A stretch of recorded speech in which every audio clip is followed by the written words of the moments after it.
Greetings citizens of the world.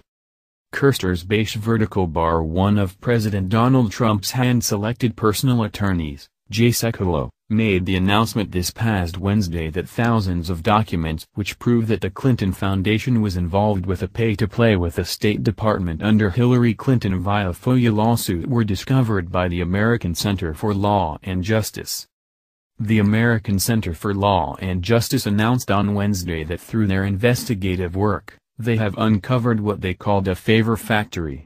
Sekulow explained that there was not a firewall between the Clinton Foundation and the State Department under rule of Hillary Clinton, unlike she had previously claimed. As part of our Freedom of Information Act, FOIA, lawsuit against the Deep State Department, we have been informed that the State Department has located, and will be forced to turn over to the ACLU literally thousands of documents to and about the Clinton Foundation, its subsidiaries, and its senior operatives during the duration of Hillary Clinton's time as Secretary of State. The sheer volume alone, some 30,000 emails, debunks the specious assertion that there was any kind of firewall whatsoever between Clinton's State Department and the Clinton Foundation. The non-profit organization explained that due to their FOIA request and litigation, they were just now uncovering the newly found documents.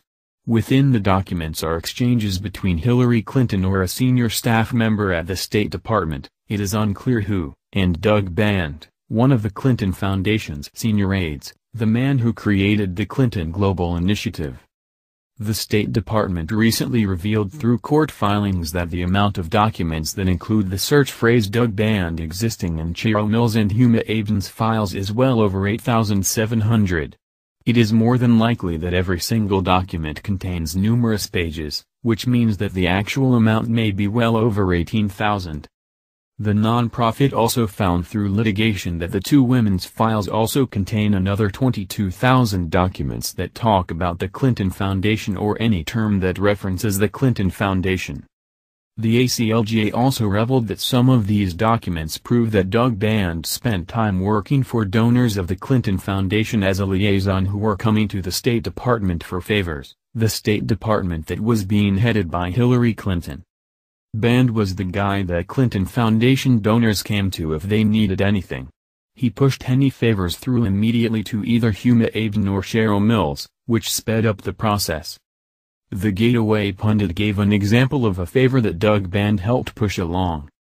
An email dated December 6, 2010, tucked away at the very end of the State Department's most recent production, reveals that Secretary Clinton, upon receiving information that we now know to be classified from a State Department employee, forwarded the classified information via her private email account, hdr22@clintonmail.com, onto various individuals outside the State Department including senior associates at the Clinton Foundation, Justin Cooper and Doug Band.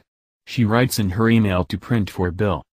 Of course most of the information contained in the email has been redacted, and won't be unclassified until 2025, but it appears that the classified communications relate to the investigation into Nobel Prize winner Muhammad Yunus's alleged diversion of foreign aid from the non-profit bank he chaired, a bank specifically fashioned to provide loans to the poorest of people on easy terms. It is of no surprise, given what we know about the former secretary's abuse of her office to grant favors to foundation donors and supporters, that Yunus was also a donor to the Clinton Foundation. The American Center for Law and Justice explained that the Clinton documents will be handed over at a rate of roughly 300–600 pages each month for examination.